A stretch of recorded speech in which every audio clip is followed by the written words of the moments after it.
하나님의 말씀은 아모스서 8장 1절부터 8절입니다. 주 여호와께서 내게 이와 같이 보이셨느니라. 보라, 여름 과일 한 광주리이니라. 그가 말씀하시되, 아모스야, 내가 무엇을 보느냐? 내가 이르되 여름 과일 한 광주리니이다 하매, 여호와께서 내게 이르시되, 내 백성 이스라엘의 끝이 이르렀은즉 내가 다시는 그를 용서하지 아니하리니, 그 날에 궁전의 노래가 애곡으로 변할 것이며 곳곳에 시체가 많아서 사람이 잠잠히 그 시체들을 내어 버리리라. 주 여호와의 말씀이니라. 가난한 자를 삼키며 땅에 힘없는 자를 망하게 하려는 자들아, 이 말을 들으라. 너희가 이르기를, 월삭이 언제 지나서 우리가 곡식을 팔며 안식일이 언제 지나서 우리가 밀을 내게 할고, 에바를 작게 하고 세계를 크게 하여 거짓 저울로 속이며 은으로 힘없는 자를 사며 신 한 켤레로 가난한 자를 사며 찌꺼기 밀을 팔자 하는도다. 여호와께서 야곱의 영광을 두고 맹세하시되, 내가 그들의 모든 행위를 절대로 잊지 아니하리라 하셨나니, 이로 말미암아 땅이 떨지 않겠으며 그 가운데 모든 주민이 애통하지 않겠느냐. 온 땅이 강에 넘침같이 솟아오르며 애굽 강같이 뛰놀다가 낮아지리라. 아멘. 기도드리겠습니다. 살아계신 하나님, 이 시간 하나님의 말씀을 전하고 듣습니다. 성령께서 역사하셔서 하나님의 뜻을 잘 깨달아 알게 도우시고, 하나님이 알려주시는 대로 잘 믿고 따르는 우리 모두가 되게 도우소서. 감사드리고 예수 그리스도의 이름으로 기도드렸습니다. 아멘. 예, 오늘 본문에서는 이제 하나님이 여름 과일 한 광주리의 환상을 통해서 북이스라엘의 멸망을 말씀하고 있어요. 1절, 2절 보니까 주 여호와께서 내게 이와 같이 보이셨느니라. 보라, 여름 과일 한 광주리이니라. 그가 말씀하시되, 아모스야, 내가 무엇을 보느냐? 내가 이르되 여름 과일 한 광주리니이다 하매, 여름 과일 한 광주리는 이제 두 가지로 해석을 해요. 하나는 과일이 완전히 익은 것처럼 북이스라엘의 죄악도 아주 완전히 가득 찼다라는 거죠. 이제는 심판받을 때가 되었다라고 해석하기도 하고, 무더운 여름에 과일이 썩어 버린 것처럼 이스라엘도 심히 부패해서 이제는 심판받을 때가 되었다는 것으로 해석을 하기도 합니다. 비슷한 내용이죠. 중요한 것은 북이스라엘은 자신들의 범죄로 심판받게 되었다라는 거예요.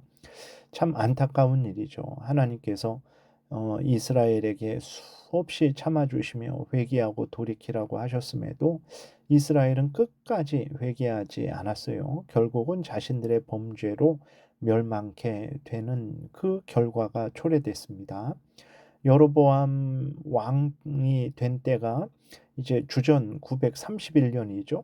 솔몬의 아들 르호보암 때 이제 이스라엘이 남과 북으로 갈라졌죠. 그때가 931년입니다.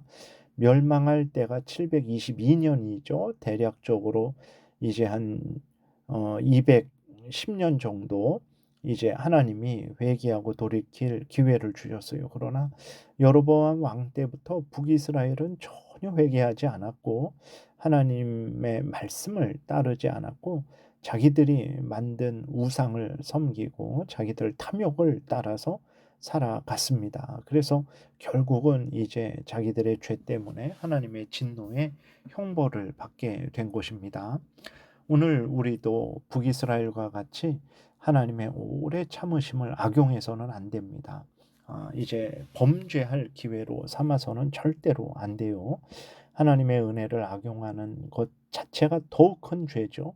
그리고 또 우리의 생명이 언제 끝날지 모르기 때문에 하나님이 기회 주셨을 때 즉시로 회개하고 돌이켜야 됩니다. 하나님이 내리시는 진노의 형벌이 두렵죠. 2절 중간부터 보니까 여호와께서 내게 이르시되 내 백성 이스라엘의 끝이 이르렀은즉 내가 다시는 그를 용서하지 아니하리니 그날의 궁전의 노래가 애곡으로 변할 것이며 곳곳에 시체가 많아서 사람이 잠잠히 그 시체들을 내어 버리리라. 주 여호와의 말씀이니라.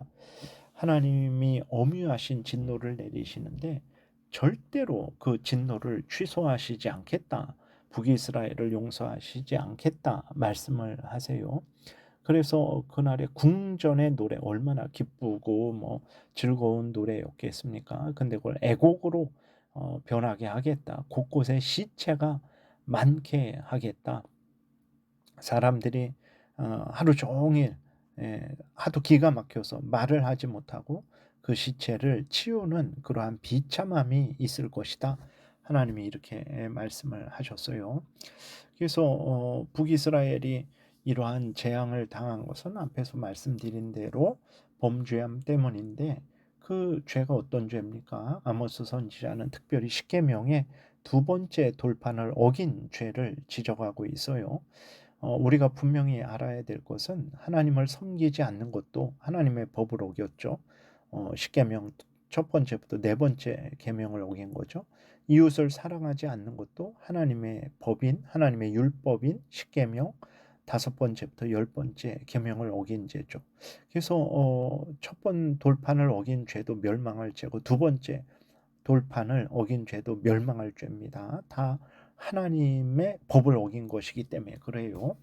4절에 보게 되니까 가난한 자를 삼키며 땅에 힘없는 자를 망하게 하려는 자들아 이 말을 들으라. 참 희한하죠. 대대로 역사 이래로 하나님께서 가난한 자 힘없는 자를 돌보라고 힘 있는 자를 만들어 주셨죠.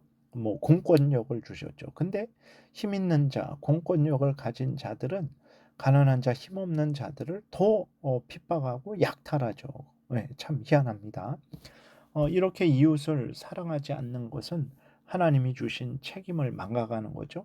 하나님이 주신 그 권세를 권력을 횡령하는 거죠. 자신의 탐욕만 채우는 거죠. 그것은 또 이웃을 살인하는 거죠. 참 큰 죄입니다. 우리는 항상 이웃을 사랑해야 돼요. 하나님이 주신 지혜와 뭐 물질과 모든 것을 가지고 하나님의 영광을 위해 사용하고 또 이웃을 위해서 사용해야 됨을 잊지 말아야 됩니다.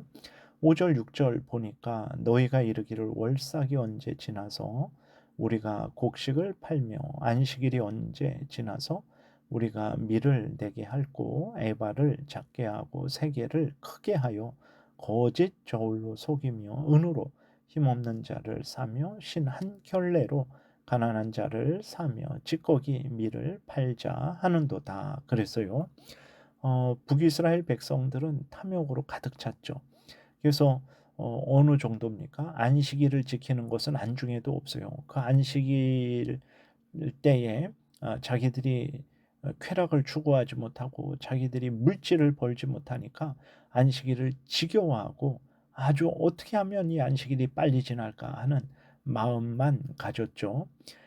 에바는 이제 곡식을 담는 그릇인데 그것을 작게 해요. 그러니까 이제 우리나라 뭐 말이나 되를 적절하게 만들어야 되는데 아주 작게 만들어요. 한 대가 뭐 아주 한 대가 아니라 그 이하가 되는 거죠. 그래서 곡식을 적게 담아서 남을 속이는 거죠. 세겔은 이제 무게 단위인데 그것을 크게 하는 거예요. 그래 갖고 다른 사람의 곡식을 더 걷어 들이는 거죠. 속이는 것입니다. 사람보다 은 한 조각을 더 소중히 여겼어요. 당시 이스라엘 백성들이 사람보다 신 한 켤레를 더 소중히 여겼어요. 돈을 번다면 뭐 찌끄러기 밀, 먹을 수 없는 밀도 속여서 팔았습니다. 오늘날 이러한 일들이 여전히 많죠. 뭐 일을 많이 시켜놓고 합당한 보수를 주지 않는 일도 많죠.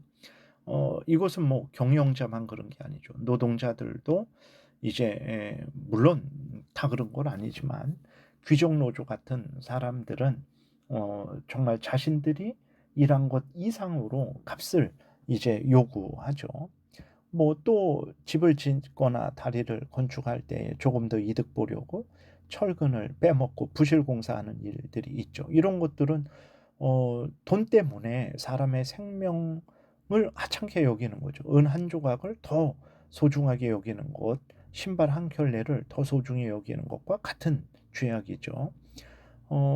정치인들, 권력자들, 판사들, 검사들, 경찰들이 그 공권력을 가지고 힘없는 사람들을 윽박지르고 아주 자기들에게는 관대하고 힘없는 자들에게는 아주 잣대가 엄하죠.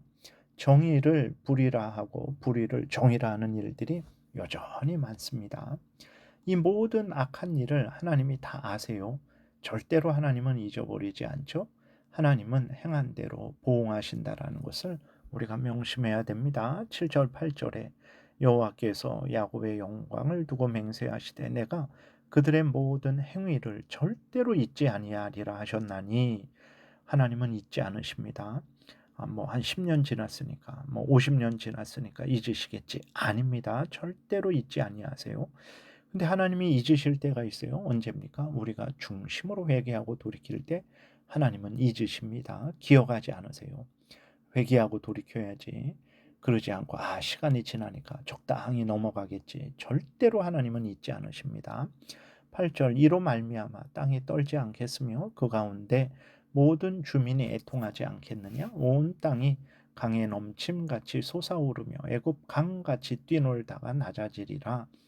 범죄에 대한 결국은 땅이 떨고 모든 주민이 울고 땅이 솟아오르고 흔들리는 무서운 재앙입니다. 죄를 하찮게 생각하면 안 됩니다. 아무리 작은 죄일지라도 지옥 갈 죄입니다. 멸망할 죄예요. 그래서 죄를 아주 미워하고 버려야 됩니다. 회개하지 않으면 진짜 땅이 떨고 모든 주민이 울고 시체가 널브러지고 땅이 솟아오르고 흔들리는 재앙을 당하게 됩니다. 죄를 미워하고 버리시기 바랍니다. 죄는 하나님의 법을 어기는 거죠. 십계명을 어기는 거예요. 성경 말씀을 어기는 겁니다. 그리고 따르더라도 적당히 따르는 게 죄예요. 그래서 정말 죄를 미워하고 버려야 됩니다. 하나님을 사랑하고 하나님의 말씀을 따라 살아가야 됩니다. 전심으로 하나님을 사랑하고 이웃을 내 몸과 같이 사랑해야 돼요. 이것이 생명길입니다. 이 복된 길을 걸어가시는 여러분들이 되시기를 바랍니다. 기도드리겠습니다. 살아계신 하나님 감사합니다. 우리로 하여금 하나님의 말씀을 항상 생각하게 도우시고 알려주시는 대로 믿고 따라서 생명길 항상 걷게 도우소서. 예수님 이름으로 기도드렸습니다. 아멘. 하늘에 계신 우리 아버지여, 이름이 거룩히 여김을 받으시오며 나라의 임하옵시며 뜻이 하늘에서 이루어진 것 같이 땅에서도 이루어지이다. 오늘날 우리에게 일용할 양식을 주옵시고 우리가 우리에게 죄 지은 자를 사하여 준 것 같이 우리의 죄를 사하여 주옵시고 우리를 시험에 들게 하지 마옵시고 다만 악에서 구하옵소서. 대개 나라와 권세와 영광이 아버지께 영원히 있사옵나이다. 아멘. 지금은 우리 구주 예수 그리스도의 은혜와 하나님 아버지의 크신 사랑과 성령의 교통하심이 늘 죄를 미워하고 버리고 항상 하나님을 경외하고 말씀 따라 살아가고자 은혜 구하며 돌아가는 하나님의 택한 백성들 머리 위에 지금부터 영원토록 함께 있을지어다. 아멘.